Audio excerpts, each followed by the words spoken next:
Public নয়ের পর্দায় আপনাদের প্রত্যেককে স্বাগত জানাই। এই মুহূর্তে আপনাদের সঙ্গে রয়েছে আমি নবনীতা। চলে যাচ্ছি বিশেষ খবরের দিকে। শ্রাবণ মাস শিব পূজার জন্য বিশেষ গুরুত্বপূর্ণ একটি মাস। শ্রাবণ মাসের প্রত্যেক সোমবার ভক্তরা কিন্তু শিব পূজায় মগ্ন হয়।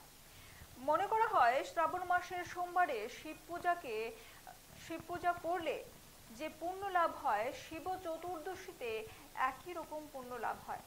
সেজন্য শ্রাবণ মাসের প্রত্যেক সোমবার ভক্তরা কিন্তু শিব পূজায় লীন থাকে।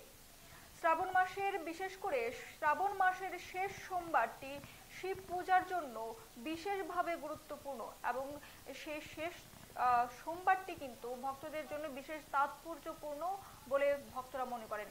কারণ শ্রাবণ মাসের শেষ এই সোমবারে ভক্তরা প্রত্যেকেই কিন্তু শিব পূজার জন্য সারা রাত জেগে থেকে উপবাস করে ওনারা শিব পূজার জন্য ভোরবেলা নদীতে স্নানে যান, কেউ বা বিভিন্ন জপ তপে লীন হন। শ্রাবণ মাসের এই বিশেষ মাহাত্ম্যকে নিয়ে ভক্তদের মধ্যে সেই উৎসাহ লক্ষ্য করা যায়। এবছরও শ্রাবণ মাসের সেই শেষ সোমবারটি পালন করা হয় ভক্তদের দ্বারা। চলুন শুনে নিই শ্রাবণ মাসের ভক্তদের শিব পূজা পালন করা ভক্তদের বক্তব্য। এটা ভগবান আজকে শিবের প্রতি আমাদের আবেগ, ভালোবাসা, বাবা ভোলানাথের প্রতি আমরা শ্রদ্ধা জানিয়ে আজকে নিজেরকে ভগবানের প্রতি সমর্পণ করছি। আজকে আমরা খয়েরপুর 14 দেবতা মাতা বাড়িতে যাব, নিয়ে আবার জল নিয়ে শিব বাড়িতে যাব, ওখানকে ভগবানকে আজকে নিজেকে সমর্পণ করব ভগবানের এখানে। আমরা আসিছি জয়পুর থেকে, দশমী ঘাটের পরে যে জয়পুর, ওখান থেকে।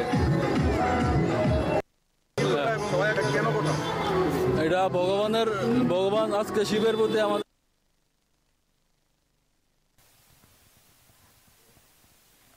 ভক্তরা শেষ সোমবারটি, শ্রাবণ মাসের শেষ সোমবার একেবারে হৃদয় থেকে তপ জপ, কেউ বা উপবাস করে স্নান করে, কেউ বা সেই তপ করে কিন্তু ভগবানের নানাভাবে কিন্তু ভগবানের বিশেষ করে ভগবানের শিবের কিন্তু পুজো করে থাকেন। এই বিশেষ করে শ্রাবণ মাসের শেষ সোমবারটি কিন্তু তাদের কাছে খুবই গুরুত্বপূর্ণ, খুবই তাৎপর্যপূর্ণ। বেশ জাঁকজমকভাবে আপনারা দেখতে পাচ্ছেন, বেশ জাঁকজমকভাবে কিন্তু ভক্তরা, সেই পুণ্যার্থীরা শিবের আরাধনায় কিন্তু লীন হয়েছেন।